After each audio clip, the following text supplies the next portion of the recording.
In this video, I'm going to share my 5 micro habits that I've been keeping for years and that make my English learning and producing almost effortless. Have you ever noticed that after so much English consumption, your speaking and writing barely improves? That's because language doesn't grow through input alone. It grows when you start producing, and producing in English can actually be a very light, personal, and even fun process. These are things that you can start today and turn what you learn into what you can do.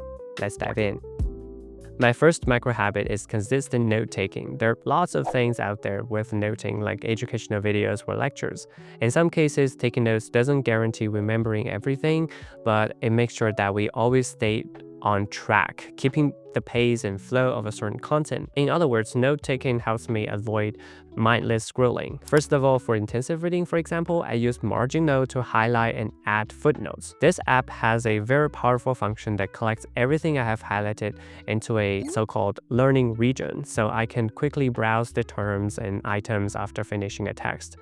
I highlight things and I put notes and add explanations. With that, I quickly organize the outline of, say, a book in the form of a mind map. I also export my study sets to another app for review. I have showed you in one of my previous videos right here, so you can check that out if you like. When watching videos or listening to podcasts, I also take notes. I'll put the video player on the left and Apple Notes on the right. Sometimes I use my Apple Pencil to scribble a little. Sometimes I use a keyboard to type things down. I put down things like keywords or useful information as I listen, like an outline, details, or words that I think that I need to remember. This ensures that I fully consume and understand a video without skipping the part that I don't understand. I found that during the process, I rewind more open and I pause more open, which deepens my understanding. Not only does this polish my English proficiency, but it also improves my ability to organize thoughts and information. And here are some of the notes I've taken in like Apple Notes, Freeform, and physical notebooks.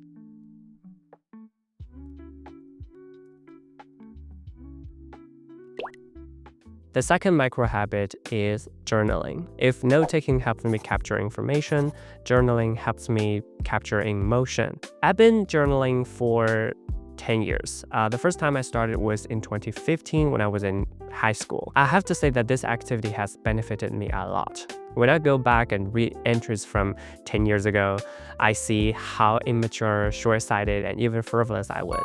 But as I moved into college and grew older, I noticed that how my style and content changed a lot, from casual, messy mumbling to long, complete reflection and story. Journaling helped me track that kind of growth. I've kept big notebooks, small notebooks, life tracker books, all sorts of things to record my days, and recently came across a journal on my iPhone, which I find very useful. I actually don't type the whole notes. I use speech to text to record what I did or what I thought about of that day.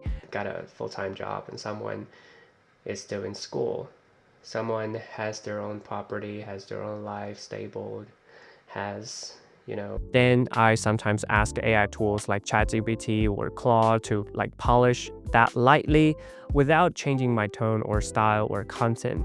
After that, I proofread it myself with my keyboard. What I like about this app is that it not only just records my content or texts, but it also keeps my mood, location, or even images. That makes my journal dynamic and diverse.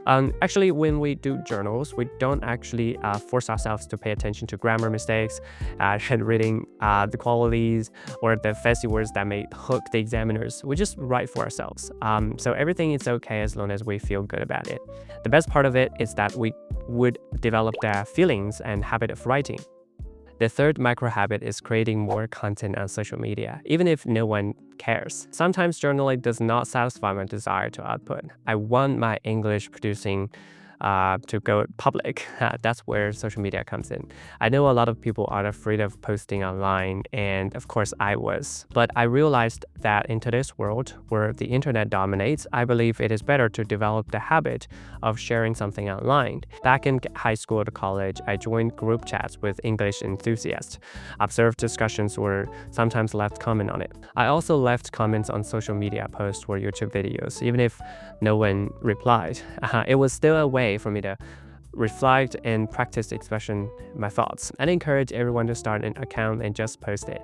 It doesn't matter if it is about a big event in yourself or just a small random thoughts. Don't worry about followers, critics, or negative feedback, because honestly, most people don't care. Most people don't care about what you're saying, what you're doing online. Especially if you post outside of your own circle, it won't really affect your life. Of course, spending too much time on social media can be toxic, as proposed by a lot of people. Social media addiction has become one of the biggest issues of our time. We're living in an era completely shaped by it. And yes, it deserves serious attention, especially for teenagers and young adults who really need to focus on their studies and building their future. I mean, it is complicated to find the right balance. Social media is tempting and easy to get lost in, but I do believe that if you use that in English, your target language, it can actually be beneficial. The key lies in why you are using it. If your purpose of doing social media is like the old days, sharing your stories, checking in on your friends, keeping small, meaningful connections, then it is fine.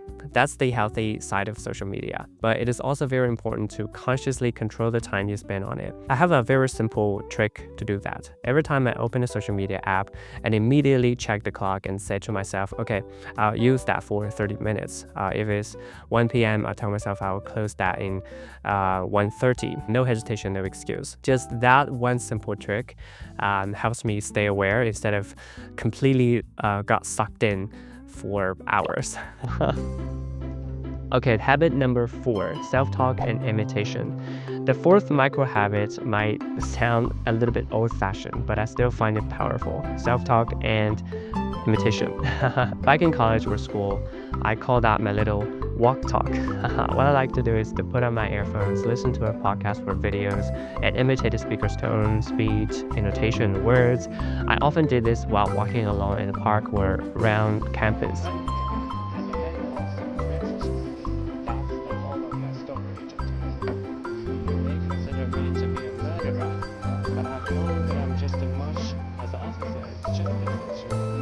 Sometimes I also do self-talk, and imagine I'm speaking to an audience, explaining something I learned, or even venting my emotions. I picture a student in front of me. I try to teach the student the idea, which helps me organize my thoughts and practice my eloquence.